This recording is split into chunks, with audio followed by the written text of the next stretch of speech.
TeknoSeyir'e hoş geldiniz. Bu sefer televizyon çözümlerine bakacağız. Evet. Çeşitli birbirinden farklı ürünler var. Ne var? Levent abi bilenler biliyor. Benim televizyon kartıyla problemim var. Niye? Çünkü sistemimi değiştirdim. PCI slotu artık yok. Evet. Benim TV kartı da PCI'di. Açıkta kaldı. PCI Express televizyon kartı dünyada var da Türkiye'de galiba Evet yok. şöyle Türkiye'de olanların hepsi abi çok üst düzey modeller. Hep uydu alıcılı var. Benim hiç ihtiyacım İyice olmayacak şeyler. meraklısına yönelik. İyice şeyler. meraklısına yönelik. Benim istediğim şey yıllardır fiyatı aynı olan 40 dolarlık 50 dolarlık kartlar abi. Ve bunlar var. Türkiye'de yok sadece. Getirmiyorlar. Normal çünkü kim alacak artık? Hani çok fazla kullanan kalmadı. Bir de tabii mobilleşti iş iyicene. Mesela şimdi önümüzdeki ürünlere bakalım. Şimdi bu TV Box, TV kartı değil. Bundan bahsedeceğiz ama mesela şu ürün ve senin elindeki USB'den çalışıyor. Dolayısıyla şöyle açalım. Sen bunu laptopunda da kullanabilirsin. Masaüstü bilgisayarında da kullanabilirsin. Sana eğer bu TV kartı olsaydı sadece yani içeriye takılan TV kartı olsaydı bilgisayarında hapis kalıyordu. Laptopa takamayacaktın. Laptopa takamayacaktın. Laptopa takıyorsun. İşte bu mobil. Uzatma kablosu da vermişler. Çünkü biraz tombul bir şey. Evet, Dark'ın ürünleri bunlar hepsi. Şöyle bakalım. Bu elimdeki Dark Mobile TV. İlki bu. USB 2.0'dan bağlanan bir kart. Şöyle. Böyle bir şey. Tamam. Ama istersen hani şununla da uzatabilirsin. Yani bunu biliyorsun biraz tombul ya bunlar. Bir USB portu daha işgal edebilirler. Anteni nereye takıyorsun? Arkaya Arkasına takıyorsun. kablo Tamam. TV uyumlu buradaki bu iki ürün. Bir tek şu mini DVB T2. Şimdi bunu zaten şimdi normalde evet buna televizyon yayınını ben nereden vereceğim? Kablo TV'yi tak gitsin. Kablo TV takacağım. Evet. Şey yok. Bunun bir anteni Yok. yok. Kablo TV için gitti. uyumlu bu. Tamam. Şimdi bak bir de bu var. Bununla da sen dışarıdan bağlantı, görüntü buna aktarabilirsin. Yani Giriş mi o? ben evet eskiden şöyle yapardım. Hani benim kasetli bir video kaydedicim vardı. Tamam. TV kartı kullanarak böyle bunun gibi aktarırdım görüntüleri ve capture ederdim. Ya da görüntüleri. şey varsa işte Digitürk Smart, D-Smart falan varsa oradan Aynen. alıp bilgisayara böyle gireceğim. Konsol. Artık hani şuna bağlanabilecek. Tabii kompozit olunca buna hani PlayStation 4 değil de Tabii. Super Nintendo bağlayacaksın. Buradan. Evet, şimdi Ama işte bununla Commodore 64'ü güncel bir bilgisayara bağlayabilirim. bağlar ve capture edersin. Kompozit şeyden. Sesi de buradan jack'la gireceğim. Tabii. Tamam, S-Video da var. Tamam, bu işe yarıyor ama televizyon seyretmek için buraya kablo TV takacağım. Kablo o kadar, başka da hiçbir şey gerek yok. Uzatmasını ister kullanırım, ister Evet, kullanmam. Şöyle bir istasyon yapmış.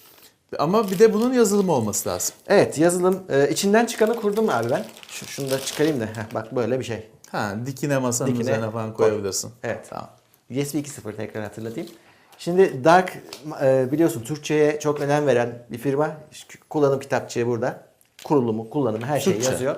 Kutu da full Türkçe. Şöyle de bir CD'si çıkıyor içinden. Oradan kurulumu yaptım. Tamam. Güzel taraf şu Levent abi. Ben 8.1 kullanıyorum Windows'ta. Bunların yazılımı beladır genellikle. Evet. Ama düzgün çalıştı. Yeni Windows çıktığında bunlar genelde güncellenmez. Evet. O yüzden kutusundan çıkması önemli bir şey. Tam fonksiyonuyla çalıştığını söyleyebilirim kartın. Başlıca özelliklerini hani şöyle söyleyeyim. Bundan bir defa televizyonunu izliyorsun. Şöyle ekranının çözünürlüğü çok önemli değil ama sonuçta HD yayın değil bunlar aldığın yayın. Bir de USB 2.0'dan benim de diğer USB 2.0'larda gördüğüm şey biraz fazla hani o veri yolundan mıdır artık nedir bilmiyorum herhalde onun yüzden biraz da görüntü kalitesinde fazla bir sıkışmışlık hissediyorsun. Yani artifact oluyor. Birazdan değineceğiz. Bu TV Box gibi değil. Ya da bilgisayarın içine taktığın TV kartları kadar iyi görüntü alamıyorsun ama benim bugüne kadar denediğim bütün USB TV çözümlerinde bu böyleydi. Belki ileride hani USB 3.0 olur, biraz daha band genişliği olur ve daha iyi donanım kullanılır. Değişebilir ama şu anda bu da onlardan. Böyle muhteşem göstermiyor ama akıcı gösteriyor. Tamam. Kayıtlar, işte MP4 formatındaki kayıtlar vesaireler hepsi var. Ama çözünürlüğü de ona göre biraz düşük. Hani Full HD falan değil. Bir bakayım onun kutusuna Tabii. orada. Time shift yapabilirsin. Ha onu soracağım şimdi. Capture var mı? Evet. Caps İster diyorlar ya, fotoğraf, caps. ister video. Videoda capture ediyorsun. Sesi Ya da mesi. evet sesi ya da işte dediğim gibi ne yapıyorsun? Time shift'i Time açıyorsun. shift yani canlı yayını durdurma, Eş dondurma. zamanlı kayıt deniyor ona. Tamam. Durdurup gittin, geri geldin, devam et diyorsun, devam ediyor. Tamam. Kaldığı yerden canlı yayın. Bunlar ana özellikleri. Kullanımı kolay. Zaten yazılımın da kendisi Türkçe. Bir kere arıyorsun kanallarını. Tamam. Buluyor hepsini. Ben eksik bir kanal görmedim. Biraz da tabii bu yayın kalitesindeki, yani yayının sinyalinin kendi kalitesi de bir önemli rol oynuyor. Evet. Eğer kablo TV'nin düzgünse genelde el ayağı düzgün bir görüntü alıyorsun. Bunu şimdi ben şunun için senden rica ettim, baktım. Bu işte anten bağlayabilirsin buna. Artık hala kullanan Yani varsa. onu söylemiyorum Ya da kablo TV bağlayabilirsin. DVB-S yani buna uydu anten bağlamıyorsun. Yok. Onun şöyle uydu alıcının çıkışını girebiliyorsun. Evet. Özellikle onu kontrol ettim. Murat, kumandası Kumandası da şöyle bir kumandan var. Kullanabilirsin istiyorsan. Hani ya da full bilgisayarından da şöyle yapayım.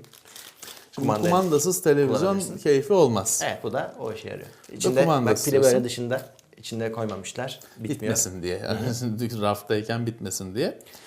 Yani işte bunu laptopla kullanabilmek avantaj. Evet. Ya da işte günümüzde uzatma kablosuyla bilgisayarın arkasına falan da saklayabilirsin. Saklayabilirsin. Evet, ben bunu mesela ne yaparım biliyor musun? Çift taraflı bantla kasanın arkasına ya da yanına yapıştırırım. Sallanmasın. Yani. Dursun diye. Artık bu tür çözümler daha anlamlı. Şimdi ben sana şunu takdim edeyim. Şimdi bu biraz daha enteresan bir ürün. Seninki evet. Çünkü bu bir neredeyse bir şehir efsanesine dönüşen, işte Van Gölü canavarı falan gibi bir şey olan bir dijital karasal yayın diye bir şey var. Ta kendisi. Biz bunu Dark Hardware'de 10 sene önce mi haberini yapmıştık. Dijital karasal yayın geliyor diye. Sitenin en çok okulan haberi 10 yıldır ama yayın yok ortada hala. Arada sırada böyle işte 2-3 yılda bir onun haberi çıkar. Dijital karasal yayın geliyor falan diye.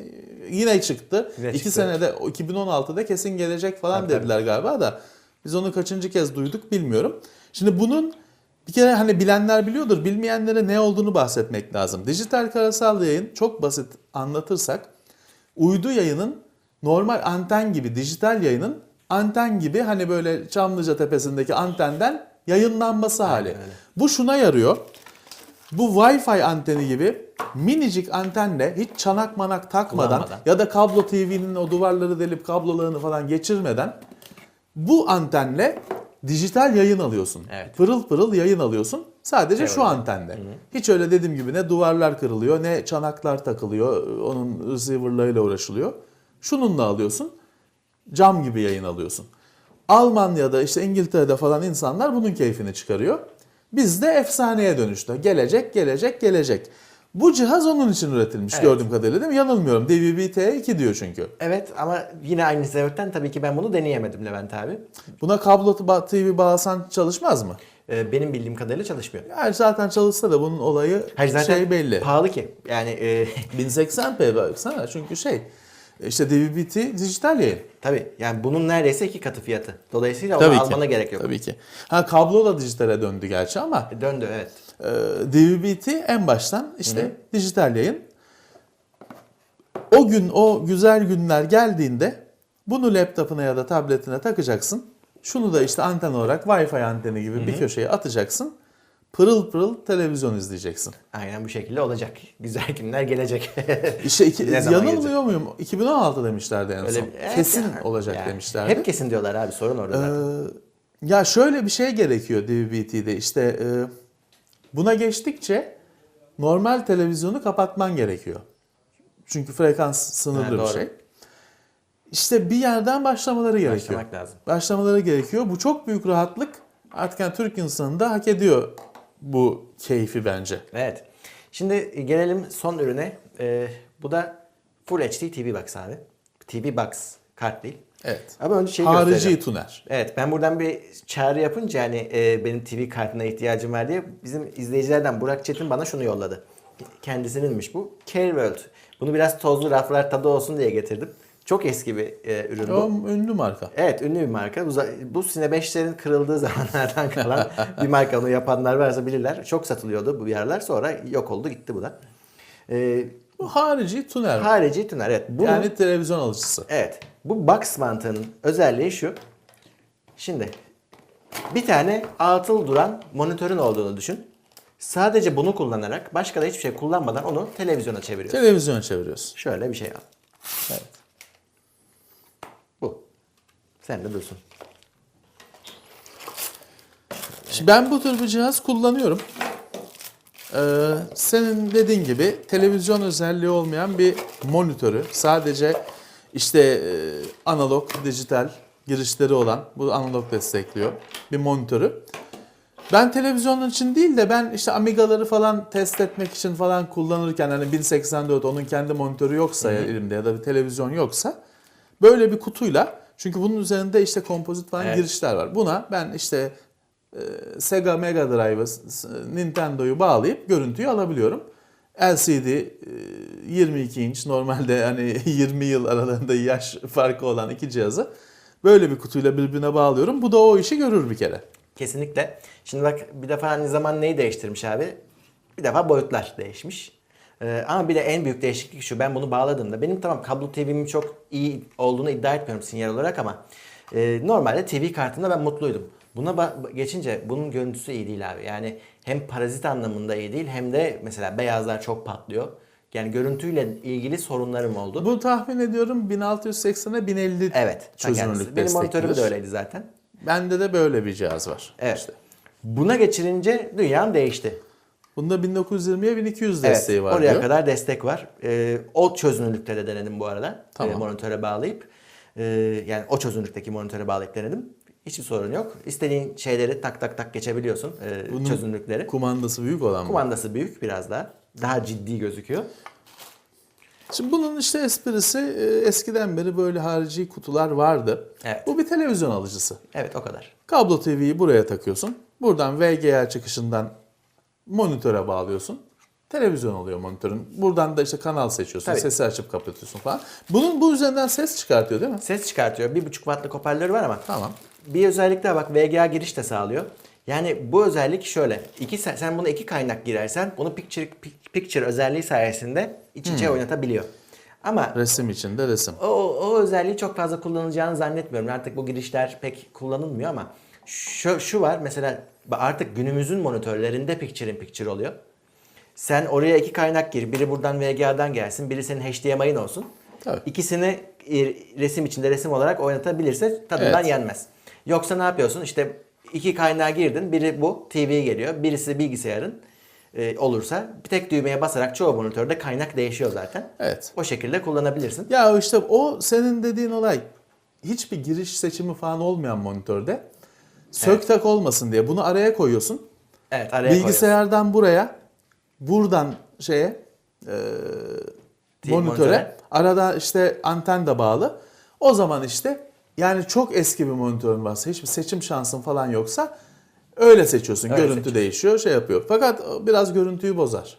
Olabilir. Hani çünkü araya giriyor. Araya giriyor. giriyor. Bozacaktır. O yani ben açıkçası yıllardır insanlara tavsiye verirken en çok söylediğim şeylerden birisi, birden çok girişi olan monitör alın. Mutlaka işe yarar diyorum. Kesinlikle. Sadece hani ekonomik olarak tamam, eski monitör, CRT bir monitör kullanıyorsan onlar tek girişli. öyle. Onların da iki girişlisi var da çoğu tek girişli. Bunun abi şimdi Evde duran monitörü televizyona çevirir diyorsun. Evet.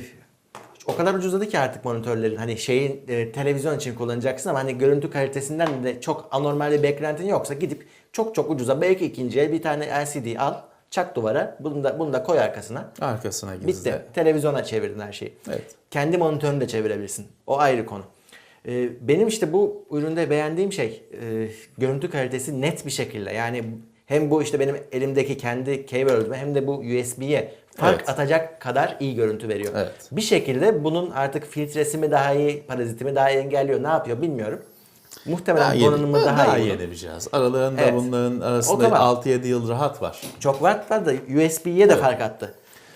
O yüzden memnun kaldım. Bir eksiği var. Şimdi bu kutu, adı üstünde kutu, tek bir çözüm. Bunda yazılım içinde. Dolayısıyla sen bunda yazılım yükleyeyim, sürücü yükleyeyim, işte time shift yapayım, böyle şeyler, kayıt yapayım. Bu Yok. bağımsız bir cihaz. Bunun bilgisayara falan ihtiyacı yok. Yok. Hiçbir şeye ihtiyacı olmadığı için kayıt olayını da feragat etmiş oldun. Bir de şunu söylemek lazım. Hani USB çubuğu da incelerken aynı şey geçerliydi. Şimdi burada analog kablodan yararlanabilirsin. Çünkü Dijitalde kart, abonelik için işte kart gerekiyor. O kartı takacak yuva bunda yok. USB'de zaten yok. Dolayısıyla hani zaten şimdi Türkiye'de tek bir firma o hizmeti verdiği için adıyla söylemekte bir şey yok. söyleyeyim. TürkSat veriyor bu hizmeti. Hani Teledünya diyor. Onun işte HD olanını cihaz desteklese de alamazsın çünkü abonelik kartını takma şansın yok. Doğru. Maalesef analoğunda idare edeceksin. Zaten bunlar birazdan fiyatlarını da vereceğim. Hani ucuz çözümler abi. Kablo TV de ucuz bir çözüm. Bu da ucuz bir çözüm. Ekonomik olarak yani televizyondan bir iddian yoksa ama olsun da istiyorsan işte ucuz yollu bir çözüm hallediyorsun. Benim tek ihtiyacım buydu. Ben televizyondan dizi izlemiyorum ki. Ara sıra işte haber olsun bilmem ne olsun bir program çok nadir olsun. Hani hiç olmamasından iyidir. Doğru. Onun için de minimum harcamak istiyorum. İşte bunlar benim o anlamda işimi Doğru. görüyor. Yani dijital desteklese o zaman hani Dijitürk'ün falan kartını da takma olanağının gelmesi Ve beklenir falan. ona uygun da bir monitöre ihtiyacın var ki tadına varasın. Ya o Ya da şey televizyon değil. ya da işte. O keyif kısmı. Evet. Ben şeye bakıyorum. Çalışması için gerekli minimuma bakıyorum. O zaman ona göre bir şey lazımdı. Bununla Kablo TV'nin analog yayınını ya da İhtiyaçları.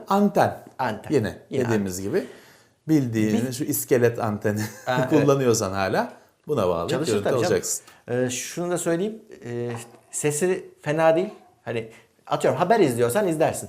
Çünkü orada sadece duyman önemli. Şimdi o ses şeyden dolayı anlamlı Murat biliyorsun. İşte bunu bağlayacağın monitörün %99 Sesi ihtimalle olmayacak.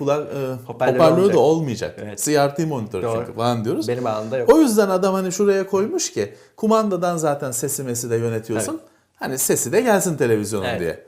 Ayarları falan çok kolay abi. Hiçbir şey yapmıyorsun zaten. Yine orada da bir taramadan yapıyorsun. Şey var. Kanalların yerlerini falan değiştirebiliyorsun. Hepsini koymuşlar. Benimkinde de yani baktım Türkçe yoktu ama sonra bilmiyorum güncellerler mi? Türkçe de bunda çıkmadı o menü. Tamam. Baktım yani. Şöyle Kumandadan söyleyeyim. zaten idare Kumandadan ediyorsun idare genelde ediyorsun. herhalde. Üstünden de idare edebilirsin. Benim tavsiyem şu olur. Şu bizim daha önce incelediğimiz şu ses cihazları var ya minik hoparlörler. Bunlardan al bağla. Benzerleri de var. Muhteşem olur. Sesi tabii. buradan versin. Üzerinde ses çıkışı görüyorum. Direkt jackını zaten mesela böyle İçinde bir şey var. satın alırsan bunun bir sürü benzeri de var piyasada. Bunu buraya takacağım bitecek. Bitti. Hiç yani hoparlörle falan uğraşma. Tamam. Direkt hem kendi küçük hem taktığın şey küçük. Öyle bir Bu tür küçük bir hoparlör al çalıştır. süper olur. Tamam. Şimdi ben zaten hani şeyleri gösteriyor olacağız. Ben bununla da onunla da kayıt yaptım. Monitörden çektim doğal olarak. Başka bir yere kayıt yapamadığım için. Aradaki farkın görüleceğini tahmin ediyorum ama tabii kamera kaydı bir kısmını eliyor onun.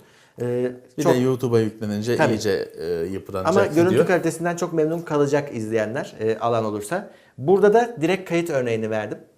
Orada da görürler kaydını. Tamam. Tamam küçük çözünürlüklü ama işte o an bir şey oldu kaydetmek istedin. İşte tanıdık biri televizyona çıktı. Kaydet. O kadar yaparsın. Şimdi fiyatlarını da söyleyeyim son olarak. Şimdi TV Box'ın fiyatı 47-50 dolar civarı. Yani bunu bulabiliyorsun işte 5 dolar fiyat oynuyor satıldığı yere 100 göre. liraya yakın. 100 liraya yakın evet öyle söyleyebilirsin. 30 dolar bu. USB USB olan olan. televizyon kartı. Beyaz DVB-T olan da 53 dolar. Elimde benim kutusu olan. Evet o da 53 dolar. Daha pahalı diyorsun. Daha pahalı. İşte Gerek yok. Dijital karasal yayın tam anlamıyla başladığında bu kral olacak. Bir de bak sen hani dediğin için üstüne geldi. Bu da vardı. Şu Konax kartı. Senin dediğin hani az önce kart takmak gerekiyor dedin ya. Evet. Onu buna takıyorsun. Bunu da televizyona takıyorsun. O kutuyu elimiş oluyorsun. Ya öyle aslında bu işte çoğu kişinin de bilmediği bir özellik. Mesela çoğu kişi dijital kablo TV yayına abone oluyor. Fakat şimdi onunla birlikte verilen o tuner cihaz, alıcı cihaz, işte Kutu. gayet Yavaş ilkel, abi, yavaş. Kanal geçişleri yavaş. Çoğunda bazılarında kanal sırasını değiştiremiyorsun falan filan. Doğru. Şimdi çoğu kişi bilmiyor. Aslında televizyonun destekliyorsa, bunu açıyorum ben. Aç. Açılmamış. Televizyonun destekliyorsa şunu yapıyorsun. O şimdi senin bir işte Teledünya falan kartın var. Ya da Evet. Dijitürk için falan geçer. Bir kartın var. Televizyonda da bir kart yuvası var ama o kart oraya girmez. Seninki kredi kartı gibi bir şey çünkü. Doğru. İşte şunu satın alıyorsun. Konax modül falan diyorlar buna. Bunu satın alıyorsun. O senin işte kredi kartı gibi abonelik kartın buna uyuyor. Bunu da televizyona takıyorsun. Ondan sonra da işte kablo TV'nin direkt o kutusundan söküp antenini gelen kablosunu televizyona takıyorsun. ayarını yapıyorsun, o kutuyu kaldırıp atıyorsun. Doğru. Çünkü ondan sonra da çünkü ben televizyonlarda hani çok ilkellerde belki öyledir ama sıralama falan değiştirmeyen televizyon görmedim işte. Mis gibi bütün özellikleri kullanıyorsun. Artı ne oluyor? Tek Bir kumanda. kumanda da cihazla birlikte bir kumandayı da atıyorsun. Tek kumandaya iniyor. Gayet güzel. Hani bilenler zaten kullanıyordur. Bizi öyle izliyorlardır ama işte bilmeyenler de keşke kullansalar rahat ederler. Onun maliyeti de 100 lira. Genelde Maalesef pek değişmiyor. bu 3-4 sene önce de 100 liraydı. Bu biraz pahalı bir cihaz. Yani bir adaptör. Evet. Modül deniliyor, adaptör. Televizyonda Bu bir şey giriş değil. olacak. Bu sırf yalnız hani sadece bir şey, bu birazcık akıllı bir şey. İçinde biraz bir şeyler var. Ama işte biraz pahalı bu. Hani ihtiyacı olan varsa ama kesinlikle söyleyeyim. Bu büyük rahatlık o ilkel işte set-top box denen işte alıcıyı, kutuyu, receiver'ı kaldırıp da doğrudan televizyon destekliyorsa televizyona bağlamak büyük rahatlık. Kesinlikle. En azından dediğin gibi bir fiş, bir kumanda azalıyor. Evet. Peki Levent abi, şimdi benim dediğim gibi son olarak şunu söyleyeyim. Benim seçtiğim yani şu dertlerimi çözen kutu TV-Box oldu. Ben artık hani bulamadım TV kartı Evet. içeriye takacak. Bilgisayardan ayırmış oluyorsun. Capture yapma olanağını kaybediyorsun. Evet, Capture'ı boş ver. Evet. Zaten yani bunların işte örneklerinde görürler, yaptığı Capture çoğu kişiyi kalite anlamında tatmin etmez. Onlar şöyle Evet. artık dijital hani hakikaten öyle bir şey televizyondan capture için kurulmuş siteler var. Tabii. Forumlar var, şeyler var. Onlara takılan söz sahibi olmak isteyen dijital zaten. Evet. Çözümlere Ama gider. sen televizyona çıktığında ben seni TV kartınla kaydetmiştim. Hani Evet, öyle o şeyler gayet yapmak netti. için iş görüyor. Evet. Peki Levent abi. Böyle. Böyle. Peki. Bir sonraki bölümde görüşmek üzere. Görüşmek üzere.